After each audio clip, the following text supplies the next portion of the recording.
네, 안녕하십니까. 6주차 수업 시작해 보도록 하겠습니다.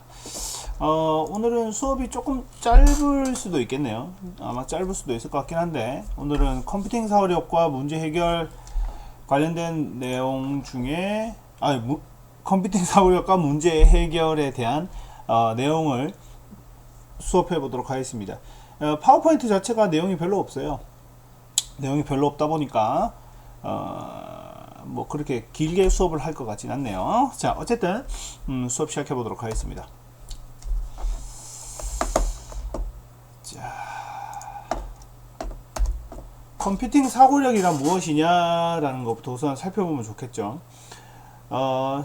자넷 윙이라는 교수가 최초로 얘기를 했어요. 보시면 2006년도에 얘기했다 이렇게 돼 있는데, 이전에 물론 1980년도에 예전에 얘기하긴 했지만, 그때는 그냥 그런 게 있구나 그냥 그러고 넘어갔었는데, 아예 그냥 논문으로 발표하면서 전 세계적으로 이슈가 된 게 자넷 윙 박사의 논문이에요. 그래서 그때부터 이제 전 세계적으로 활발하게 연구되어지고, 지금도 뭐 수업도 하고 있고 뭐 그렇죠. 그러니까 뭐 쉽게 얘기하면 컴퓨팅 사고력이란 뭐냐 라는 건데, 그러니까 컴퓨터가 사고하는 대로 생각을 하자라는 거예요. 이게 그냥 단순한 내용이에요. 그래서 뭐 어려운 말로 얘기하면은 여기 나온 것처럼 뭐 인간들이 세상을 살아가기 위해 기본적으로 가져야 할 역량 중 하나가 되어가고 있다가 아니고, 여기 있죠. 여기 있구나. 컴퓨팅 사고력은 컴퓨터 과학자뿐만 아니고 누구나 배워서 활용할 수 있는 보편적인 사고이자 기술이다. 뭐 이런 건데, 좀 이따 수업을 들어보시면 아시겠지만 그닥 그렇게 또 어려운 내용은 아니에요. 어려운 내용은 아니니까 한번 보도록 하겠습니다. 마우스로 하지 말고 이걸로 해야지. 자, 컴퓨팅 사고력이라는 걸 이제 정의한 걸 살펴보면은, 각각의 사전이나 이런 걸 다 찾아보면 또 다 다르게 나와 있어요. 그래서 뭐 천재학습에서는 복잡한 문제를 단순화한다. 그리고 컴퓨터가 일하는 것처럼 논리적으로 하는 것이다. 그리고 환경 경제 용어를 보시면은 어디 갔냐? 데이터를 모으고 조작하고 쪼개고 추상화하고 이렇게 하는 것이다라고 되죠. 그리고 뭐 창의력을 기를 수 있다. 그리고 위키백과 보면은 여기도 마찬가지로 효과적으로 문제를 수행할 수 있도록 정의하는 것이다. 그리고 뭐 여기에서도 보시면은 여기 뭐 그렇게 중요한 내용은 없네요. 어쨌든 여기서 얘기하는 건 뭐냐?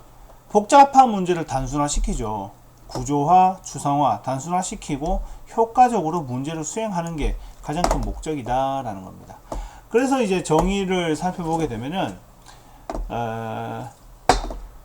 그 정의를 살펴보기 전에 컴퓨터 프로그램, 컴퓨팅 사고력에서 컴퓨팅 프로그래밍하고 다 연결이 되는데, 이게 이제 컴퓨터 프로그램을 짜다 보면은 어떤 게 있냐면은, 현실에 있는 거를 뒤쪽에도 나옵니다. 뒤쪽에 나오긴 하는데, 현실에 있는 것을 최대한 쪼개고 난 다음에 필요한 것들만 개발하는 뭐 그런 것들이 있는데, 일상생활에서 부딪히는 다양한 문제를 해결하는데 효율적인 사고가 입증이 되었다라는 건데, 이게 뭐냐는 거예요. 결국에는 여기도 정확하게 안 나와 있는데, 보시면은 컴퓨터 과학의 기본 개념과 원리, 컴퓨팅 시스템을 활용하여 실시간 및 다양한 학문 분야의 문제를 이해하고 창의적인 구현을 했는데, 그럼 뭐냐는 거예요. 컴퓨팅 사고력이. 그죠? 컴퓨팅 사고력이 뭐냐? 쉽게 얘기하면은 컴퓨터 프로그램을 짜는 데 있어서 기존의 컴퓨터 과학자, 컴퓨터 프로그래머들이 생각했던 거를 일상생활에도 적용을 해보자, 이런 거예요. 적용을 했을 때 효율적이다. 결론은 효율적이다, 이 얘기입니다. 그래서 뭐 이런 능력이 있다. 자, 컴퓨팅 사고력의 필요성을 살펴보게 되면은, 뭐 중요하니까 뭐 얘기하겠죠, 그죠? 창의, 문제 해결, 융합 사고 능력을 함께 키울 수 있다. 이것도 뒤쪽에 또 나옵니다. 그리고 4차 산업혁명에 있어서 컴퓨터 기술을 근간으로 여러 산업을 융합해서 새로운 문제를 해결한다, 이렇게 되어 있는데, 뭐 쉽게 얘기하면 이거예요. 예전에 80년대 사무실을 보시면은, 80년대 사무실 뭐 컴퓨터가 있어요, 없어요? 없죠. 다 손으로 했단 말입니다. 사실 90년대도 거의 비슷하죠, 그죠? 물론 데스크탑이 있긴 하지만 대부분 손으로 이렇게 컴퓨터가 별로 컴퓨터가 있는 사람이 생각보다 별로 없죠, 그죠? 물론 있는 사람도 있지만 어쨌든 지금은 모든 사무실에 다 컴퓨터를 다 가지고 있죠. 그리고 컴퓨터로 해결한다라는 거예요. 그러면은 내가 컴퓨터를 사용하는데 컴퓨터를 사용하면은 컴퓨터가 알아서 다 해주기 때문에 컴퓨팅 사고력이 필요하지 않지 않나 라고 얘기할 수 있는데, 오히려 그 반대입니다. 컴퓨터를 효율적으로 사용하기 위해서 컴퓨팅 사고력이 필요하다는 거예요. 컴퓨터를 효율적으로 사용하기 위해서. 지금 컴퓨터를 사용 안 하는 산업은 거의 없다고 보는 게 맞죠, 그죠? 자, 그래서 컴퓨팅 사고력은 모든 사람이 갖춰야 하는 기본 역량으로 결국엔 자리 잡았다. 코딩 능력을 말하는 건 또 아니에요. 지금 물론 뭐 대학교나 개인적으로, 그리고 초등학교 애들이 요즘에 코딩 능력을 키운다 얘기하는데, 그거랑은 사실 큰 차이가 있진 않지만 어쨌든 그거랑은 조금 다르다라는 거예요. 그래서 컴퓨팅 사고력은 이 뒤쪽에 나옵니다. 분해, 추상화, 패턴 인식, 알고리즘을 통해 가지고 기존에 내가 사고했던 방식이 아닌 새로운 방식으로 사고를 하는 그런 것들 얘기를 합니다. 자, 컴퓨팅 사고력의 구성 요소를 살펴보게 되면 이게 재밌는 게 뭐냐, 이게 사전적으로 딱 정해진 게 아니에요. 그러다 보니까 여기는 컴퓨터과학 교사 협의회, 미국에서 한 거, 그리고 영국에서 한 거 쭉 돼 있는데, 사실 다 딱 정교화가 되지 않았어요. 정교화가 되지 않았고, 근데 여기 보시면 영국의 컴퓨팅 교육이라고 돼 있죠. 분해, 패턴 인식, 추상화, 알고리즘, 이게 가장 일반적으로 되고 있습니다. 우리가 조금 이따가 나중에도 볼 텐데, 나중에도 요거 4개를 중심으로 살펴볼 거예요. 그럼 위에 있는 거는 뭐예요? 미국에서 한 건데 이것도 여기에 다 포함이 돼요. 다 포함이 됩니다. 그래서 알고리즘하고 추상화는 밑에 있죠, 그죠? 문제 분할 같으면 여기 분해에 있겠고, 수집, 데이터 분석, 데이터 표현 이렇게 되는데 이것도 사실 분해에 들어가는 거고요. 자동화, 이거는 알고리즘에 들어가는 거고, 시뮬레이션도 알고리즘에 들어가는 거고, 병렬화는 조금 다릅니다. 병렬화는 조금 다르기 때문에 어쨌든 이 4개가 가장 기본이 돼요. 요거는 좀 이따 뒤쪽에서 자세히 보도록 하겠습니다.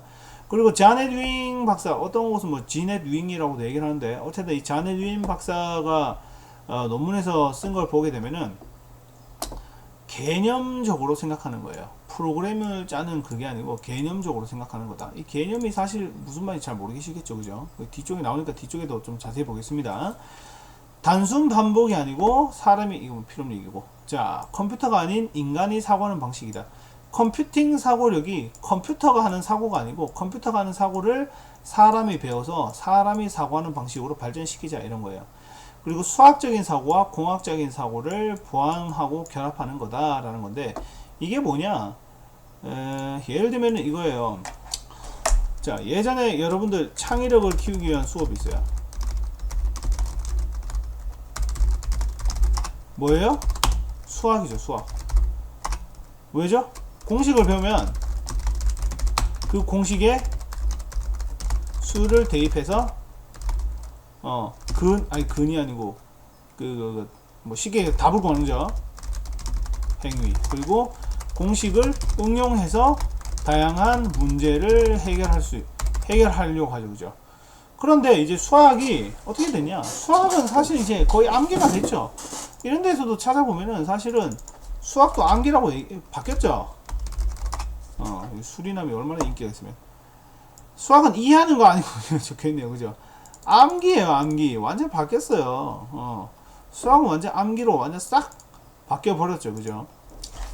그러다 보니까 창의력을 키우기 위한 방법을 어떤 걸 하겠냐라는 거예요. 창의력과 문제 해결 방법. 암기가 돼버렸으니까. 그래서 여기서 나온 게 결론은 컴퓨팅 사고력이라는 거예요. 그리고 사실은 여러분들을 무시한 건 아니지만 한 20살 넘으면은 머리가 굳어가지고 어쨌든 그런 거고, 미국의 뭐 특징 뭐 적혀 있는데 이것도 그냥 보시면 될 것 같아요. 자, 컴퓨팅 사고력과 코딩에서 사실은 초중 고등학교 때 하는 게 제일 좋아요. 제일 좋은 방법은 코딩인데, 요즘에는 언플러그드 코딩이라고 있죠. 여기 없는데 언플러그드 코딩 아예 적혀있죠, 그죠? 언플러그드 코딩이라고 해가지고 여기 이미지를 주는 거예요. 이미지를 줘가지고 손으로 짜는 겁니다. 손으로 쭉 짜는 건데, 예전에 이런 것도 있었어요. 구글 컴퓨팅 사고력. 이거 어떻게, 뭘 검색해야 되더라? 기억이 안 나네요. 이 구글에서 뭐 하는 게임 같은 게 있었는데, 어쨌든 요즘 여기 있네. 언플러그드 교육이라고 해가지고 컴퓨터나 태블릿을 사용하지 않고 종이나 보드 게임 가지고 하는 게 있어요. 요즘에. 예. 요즘에 상당히 요즘 엄청 좋아졌어요. 이런 걸 통해 가지고 손으로 막 직접 조립하고, 초등학생, 뭐 요즘에는 더 밑에 있는 친구들도 배우는 막 그런 것들로 바뀌었고요. 그리고 피지컬 컴퓨팅이라고 해가지고 가장 대표적인 게 뭐 아두이노라든지 뭐 이런 걸 통해 가지고 레고 마인드라고 또 있어요. 레고 마인드라고 있는데, 이게 뭐냐면은 내가 조립을 해요. 예전엔 단순히 그냥 그 레고 조립하고 끝났잖아요. 근데 레고 그 마인드스톤 레고 이거 보시면은, 여기 아까 유튜브 영상 했던 것 같은데, 보시면은 보이세요? 레고로 조립해가지고 피아노 치기 이렇게 할 수도 있고, 아니면은 레고 마인드스톰을 해가지고 하게 되면은 그냥 막 얘들이 알아서 막 움직이게 그렇게 할 수도 있어요. 이거 9살짜리가 만들었네요. 그죠? 이 컴퓨터를 이게 움직일 수도 있는 거예요. 지금 진짜 신기하지 않습니까? 이거 9살짜리가 9살짜리가 만들었네. 신기하네. 어쨌든 이런 것들도 다 가능하다라는 거예요. 그리고 뭐 교육용 프로그램 중에는 뭐 엔트리는 사실 좀 짝퉁이고, 스크래치 같은 걸로 많이 배우고 있죠. 자, 그 코딩 언어가 정말 많죠. 대표적인 게 스크래치도 있고, 그리고 제가 이거 수업 때도 가끔 소개해주면서 하는 건데, 앱 인벤터라고 있어요. 이게 뭐냐면은 안드로이드 앱을 개발하는데 이런 식으로 개발해요. 이런 식으로 블록 조립하듯이 이렇게 조립하는 게 있어요. 정말 잘 만들었습니다. 이걸로 실제로 여러분들 앱을 개발을 할 수도 있어요. 이거 책 그냥 하나 사가지고 한 일주일만 공부하면은 앱 만드는데 그렇게 어렵지 않아요. 상당히 잘 만들었습니다. 이거 제가 하면서도 이거 굳이 내가 그 앱을 개발하는 프로그램을 통해 가지고 개발할 필요가 없고 앱 인벤터를 사용하면 오히려 더 쉽겠다라는 생각이 들 정도로 아주 잘 만들었어요. 자, 그럼 이제 컴퓨팅 사고력 관련돼 가지고 이제 전반적인 내용을 한번 보도록 하겠습니다. 제일 처음에 이제 자료 수집이겠죠, 그죠? 말 그대로 그냥 자료를 수집하는 거죠. 인터넷상에서 있는 자료를 수집을 해 가지고 쭉 해주는 거고요. 그리고 자료 분석과 표현 부분입니다. 이것도 그냥 넘어갑시다. 요거도 그냥 제가 예상 문제 나눠드린 거 그냥 보시면서 그냥 보시면 될 것 같아요. 예. 그때 뭐 필요한 부분만 있다 그거 보시면 될 것 같아요.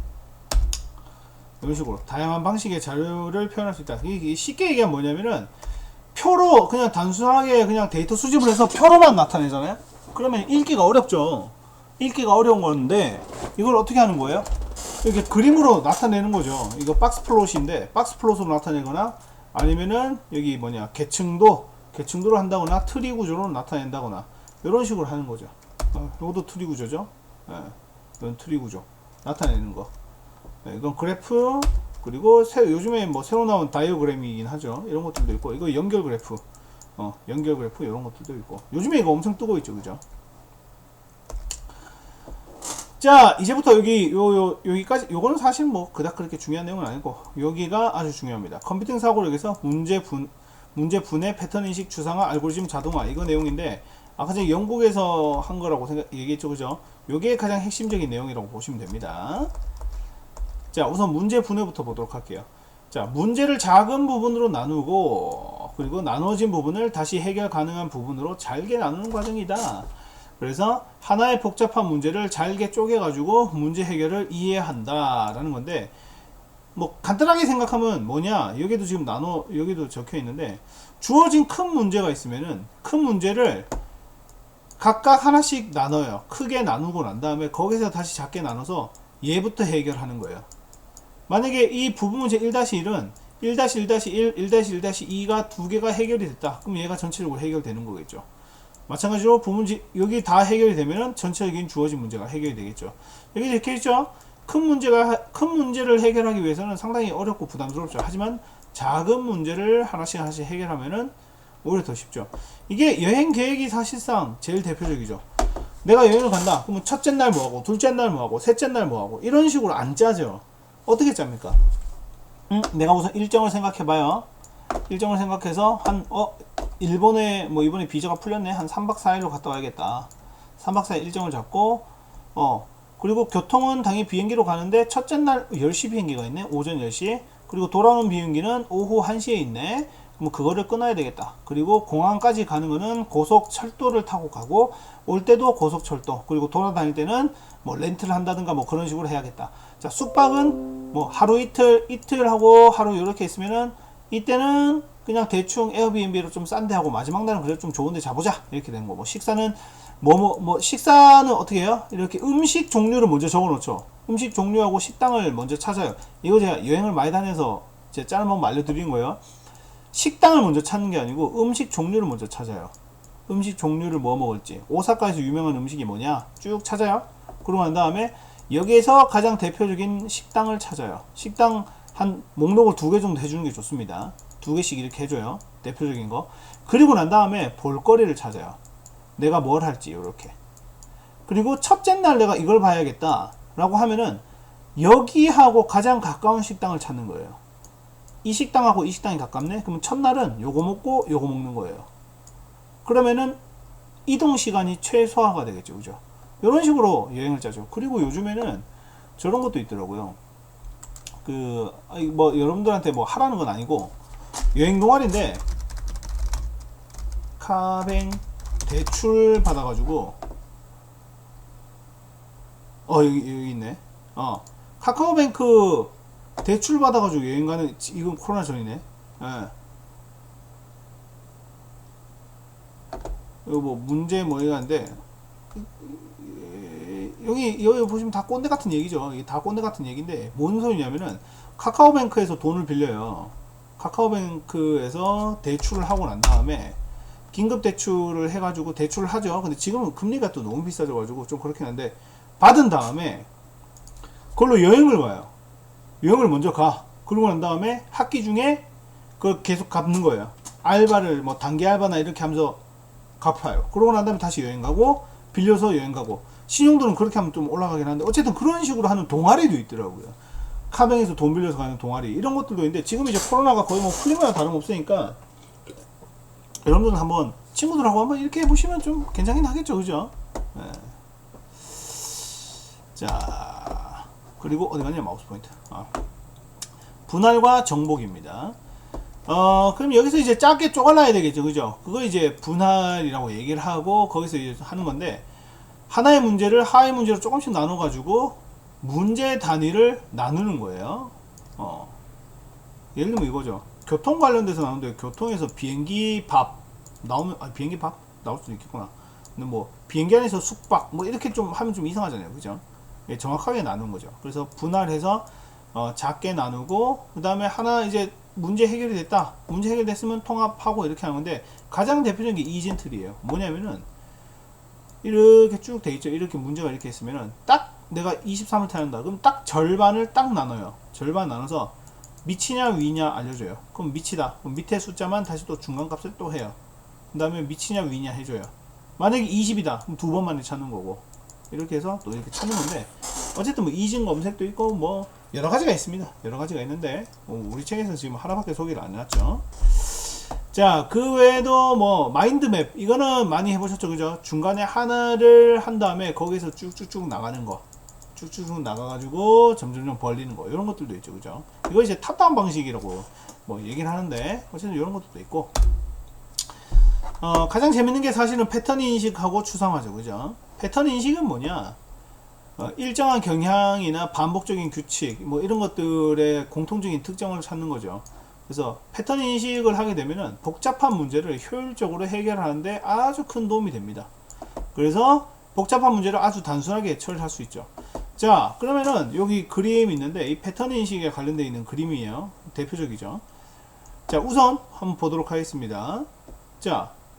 별 3개를 더했을 때 18이 나온다. 그러면은 뭐예요? 3으로 나누면 되죠. 그러면은 6이죠. 그죠? 맞나? 6, 3, 18. 6, 6, 6. 별은 6이란 걸 알 수가 있죠. 그죠? 별은 6이니까 18이란 걸 알게 됐고, 자, 그러면 뭐야? 문제의 공통적인 요소나 기능을 식별을 했죠. 그죠? 공통적인 요소, 별 3개를 더하니까 18이라는 숫자가 나왔다. 그래서 이거를 18에서 3개로 나누니까 6이 나왔다 라는 기능까지 나오게 됐죠. 그죠? 자, 그리고 선풍기 별 했어요. 이 14가 나왔네요. 근데 별은 지금 6이란 거 알았죠? 그래서 6을 빼니까 8이죠. 그러면은 두 개니까 4라는 걸 알 수 있게 됐죠. 그죠? 이건 뭐야? 문제하고 문제 사이의 공통적인 차이를 식별했다. 별이라는 공통적인 문제가 생겼는데 이거를 식별하고 나니까 문제 하나 찾아냈죠. 그죠? 그리고 지금 개별적인 요소도 찾아냈죠. 그죠? 그리고 이거 4 근데 4 해가지고 뭐 빼니까 이렇게 나왔다. 그럼 뭐예요? 6이 나와야 되니까 3이겠죠. 그죠? 그리고 예측을 하는 거죠. 자, 선풍기는 4고 시계는 3이고 이게 겹쳐놔가지고 66이 36인지 뭔지 모르겠는데 6 더하기 6 어쨌든 더하기 했으니까 모르겠네. 이건 좀 애매하긴 하네요. 뭐 답을 유추할 수 있겠죠. 그죠? 66이 36 뭐 이런 식으로 해가지고 찾아낼 수 있겠죠. 그래서 요게 패턴식의 가장 대표적인 그림이에요. 자, 그리고 추상화는 뭐냐? 추상화가 뭐냐라고 얘기하면 좀 어렵죠. 근데 추상화의 반대 개념은 뭐예요? 구체화죠. 뭐야? 추상화는 구체화의 반대 개념이다. 맞죠? 근데 구체화는 뭐야? 구체화? 자세히 적은 거죠. 자세히 기술했다고 볼까요? 설명하는 거. 자세히 설명하는 것을 구체화라고 얘기를 하죠. 그럼 추상은 뭐예요? 뽑아낼 추자에다가 꼴상자 해가지고 간단하게 그냥 형상만 뽑아내는 거죠. 예를 들어, 자, 요게 있다. 이게 뭐예요? 소죠, 그죠? 소에서 불필요한 거 다 뺐죠, 그죠? 다 뺐을 때 추상이라는 걸 찾아낼 수 있죠, 그죠? 그래서 여러 가지 사물이나 개념에서 공통적인 특정, 그 속성을 추출해가지고 파악하는 거를 얘기를 합니다. 그래서 제가 만약에 그림 그린다고 칩시다. 자, 이렇게 있고, 이렇게 있고, 이렇게 했어요.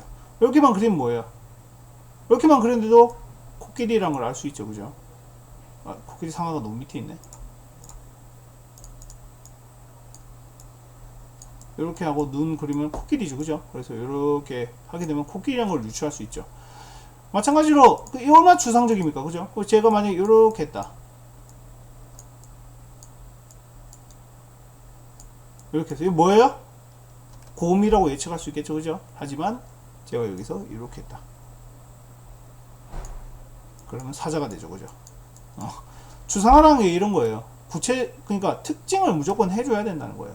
제가 이렇게 해야 되는 거고, 어쨌든 불필요한 부분을 제거하고 본질만 나타내는 건데, 가장 대표적인 게 뭐예요? 가장 대표적인 게 지하철 노선도죠. 지하철 노선도가 가장 추상하죠. 예를 들어서 여기 서울역이 있다. 서울역이 왜 이렇게 생겼습니까? 주변에 건물하고 이런 거 다 날렸죠, 그죠? 그리고 실제로 이게 이렇게 안 돼 있죠. 뭐 이렇게 꾸불꾸불 하거나 뭐 이렇게 돼 있을 거 아니에요, 그죠? 그런데 이렇게 나와 있는 이유가 뭡니까? 추상적으로 표현한 거죠. 정말 간결하게, 그죠? 자, 커피 머신도 사실 엄청나게 간결하게 했죠. 실제로는 물 넣고 뭐 넣고 뭐 세척하고 이렇게 되는데, 그냥 간단하죠. 어떻게 하면 돼요? 돈 넣고 누르면은 끓인 커피가 나오게 된다. 요게 그냥 간단하게 그냥 나와버렸죠, 그죠? 이런 식으로 아주 쉽게 만들어낼 수 있는 거예요. 이게 컴퓨팅 사고력이라고, 이게 이제 추상적인 거죠. 그래서 제가 추상적인 거 중에 가장 대표적인 거 하나가 뭐냐? 그러면은 지하철 노선도 이렇게 적을 수 있겠죠. 자, 그 다음에 이제 알고리즘입니다. 이건 조금 어려운 내용인데, 문제 해결을 위해서 추상화된 핵심 원리를 일련의 절차로 표현하는 거다. 가장 대표적인 게 뭐냐면, 여기 있네요. 라면 조리법이에요. 라면 조리법. 라면이 실제로 이렇게 안 생겼죠, 그죠? 추상적으로 그린 다음에 첫 번째 알고리즘, 두 번째 알고리즘, 세 번째 알고리즘 이렇게 했죠. 그리고 보시면 순서도, 이게 알고리즘이죠. 알고리즘 하면 사실 이 플로우 차트를 제일 많이 쓰긴 하죠. 좀 이따 보도록 하고, 어쨌든 그 절차 방법을 표현한 방법은 제일 많이 쓰는 게 이 플로우 차트, 순서도죠. 순서도. 그리고 의사 코드, 자연어, 프로그래밍 언어 이렇게 있는데 이게 내가 프로그램을 짜는 사람이 아니다. 그러면 이거는 사실상 크게 볼 일은 없고 순서도는 논문이라든지 과제 같은 거 할 때 순서도 같은 거 하나 넣어주면은 아주 과제의 퀄리티가 높아지죠. 그래서 자동 판매기 이용 절차를 나와있죠. 그죠? 그래서 동전을 넣는다. 그러면 그 돈에 맞는 게 반짝반짝거리면 내가 그걸 누른다. 그럼 어떻게 돼요? 상품이 나오고 거스름돈이 나온다. 이런 식으로 해가지고 자동 판매기의 절차가 그렇게 이루어져 있죠. 알고리즘은 어디서 나왔냐면은 알콰즈미라고 어디 갔냐? 중동에서 이제 나왔다고 생각하시면 돼요. 그 수학도 중동에서 왔죠. 그죠? 수학. 그러니까 아라비아 숫자. 아라비아가 어디 있어요? 중동이죠. 중동. 거기서 나온 그러니까 수학의 기원이라고 얘기하면 무조건 중동이라고 생각하시면 됩니다. 그래서 어쨌든 이 사람이 수학이라는 걸 만들어 가지고 뭐 쭉 만들고 뭐 이렇게 쭉쭉쭉 해가지고 뭐 쭉 처리를 했다 라는 거고. 자, 알고리즘 사례를 살펴보게 되면은 뭐 처음 가는 길 찾으면은 앱을 사용해서 대중교통으로 출발한다 이런 것도 있고, 아니면 친구한테 집을 오는 방법을 설명할 수도 있겠죠. 그죠? 자, 여기에 도착했어요. 제일 좋은 방법은 택시를 타고 오거나, 아니면 돈이 없다 버스를 타고 몇 번을 타고 어쩌고 저쩌고 그렇게 하라. 돈 진짜 많다 렌트카를 빌린다, 아니면 걸어와라, 뭐 이런 식으로 하거나, 아니면 집에 전화를 한다. 버스를 탄다 그러면은 번호 그거 맡아서 갈아타고 내려서 이렇게 한다.